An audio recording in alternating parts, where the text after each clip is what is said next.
Alam mo yung lungkot na ramdaman ko, lungkot sa pamilya ko, lungkot sa mga anak ko. Ilang buwan lang yung, sa isang taon, ilang buwan lang yung ang time ko sa pamilya ko.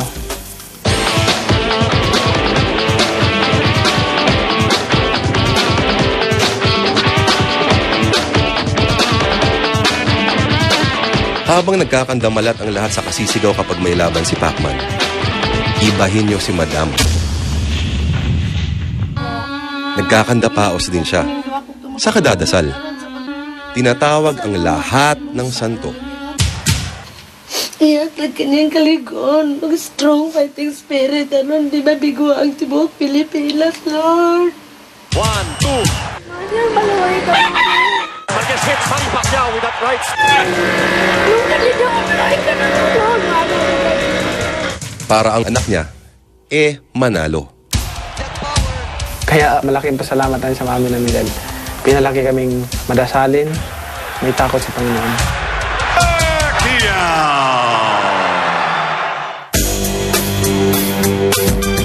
Thank God, it's Aling Junisha. Nanay ng pambansang kamao.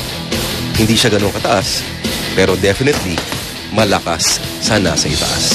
Celebrity mommy, aka nanay na istariray. Pero iba siya na binuntis ko, iba siya. Malakas gumalaw sa ilalim ng tiyan ko. Maliit pa sila. Sa tingin ko, iba si Manny. Malikot. Palagi na lang nagsusuntukan sa bahay ko. Siyempre, nagalit kasi ako kay yung mga damit namin naka-iwalay-walay sa mga nilagyan niya.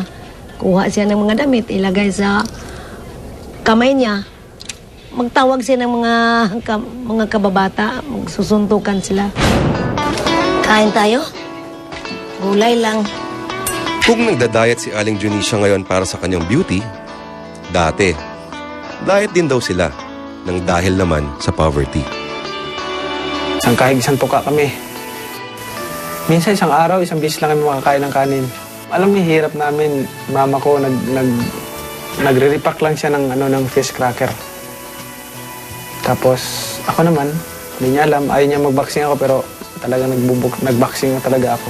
Sabi ko, hindi kita pinakain ng mga namok, hindi pinakagat, pinabulan kita ng maayos, pero pinabugbog mo lang ang tawan mo.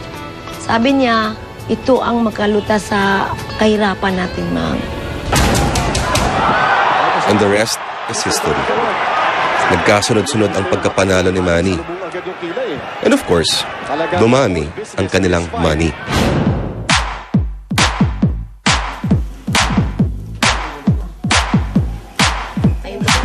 Aba, si Aling Junisha, napupuno na ngayon ng grasya.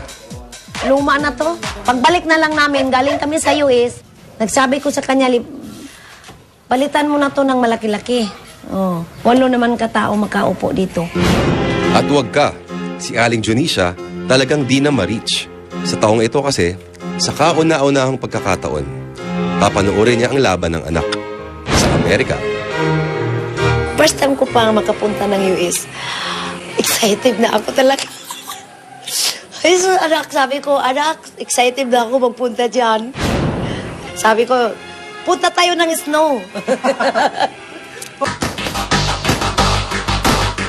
At sa tanong naman kung kanino nagmana si Pacman, kailangan pa bang i-memorize yan? Sa akin talaga, kahit lalaki pa, susundukin ko. Galing to sa katawan ko.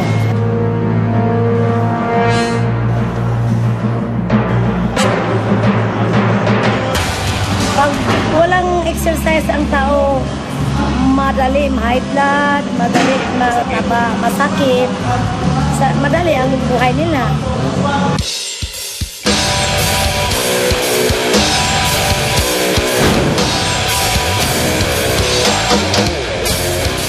Si Aling Junisha, mas bagay na yata ngayong tawagin, Doña Junisha. Sa dati parang walang nakakilala sa akin. Iba talaga. Pero ngayon marami na. At para naman daw sa detractors niya, Yung tao na hindi nakagusto sa aking ginagawa, sa kanila lang. Basta sa akin, ipatuloy ko to. Kasi diyan ako nasaya. Yan ang pagkatao natin. Hindi tayo nagpabaya sa katawan natin. Masaya man si Doña Junicia sa masaganang buhay nila, may hinahanap-hanap pa rin daw siya. Mamimiss ko talaga sila. Hindi na katulad sa dati, sa mahirap pa nga. Mayakap ko silang lahat. Siyempre, maligaya na ako. Happy na ako. Makita ko yung anak ko nga na ganito ang buhay nila. Pero hindi lang si Aling Junicia ang babae sa buhay ni Manny. At madidisappoint ang mga intrigera. Dahil ang tinutukay ko siyempre ang babae ay ang kanyang commander.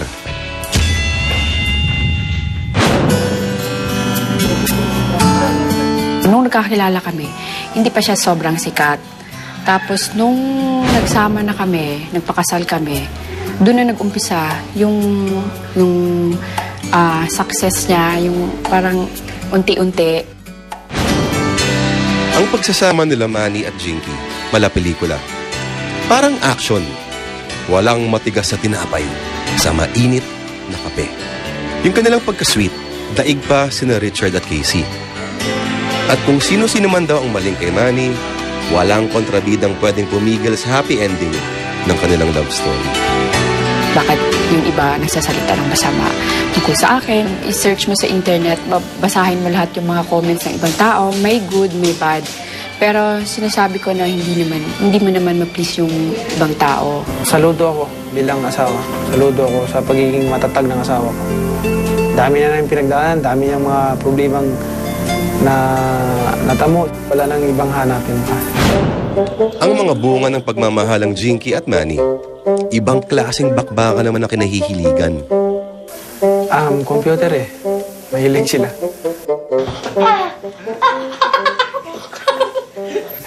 Sa bahay, wala silang makitang gloves, wala silang makitang gamit ng boxing, wala silang makitang punching bag.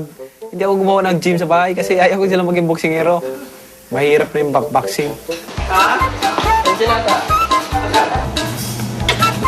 Si Manny kasi, mas kay Princess kasi sabi magkamukha silang dalawa. Manny Pacquiao na naging babae, ganun. Yun siya yung nahanap minsan. Si Princess naman, makadadi yun.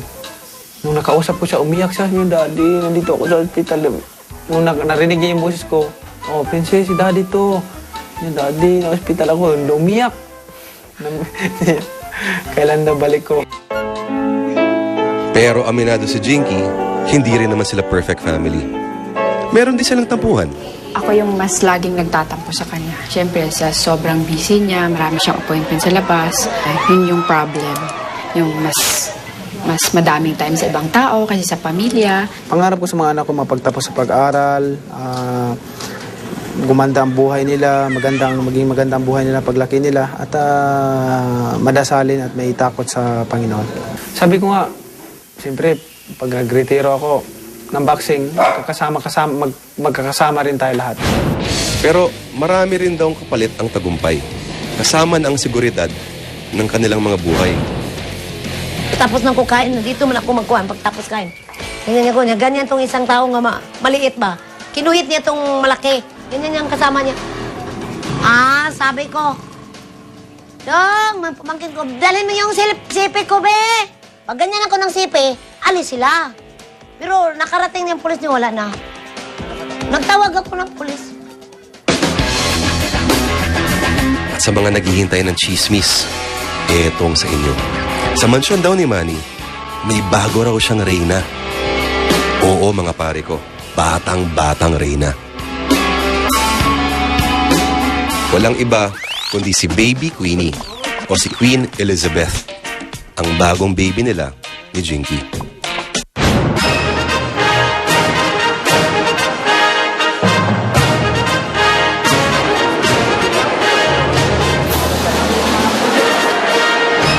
Sila na marahil ang mga miyembro ng Team Pacquiao na pinakamalapit kay Manny. Manalo matalo man si Pacman sa darating ng laban kay Hatton, alam niyang hindi pa rin siya mag-iisa. Sila naman ang Team Pacquiao ko lahat. Pag-retiro ko, gusto ko sila lagi kasama.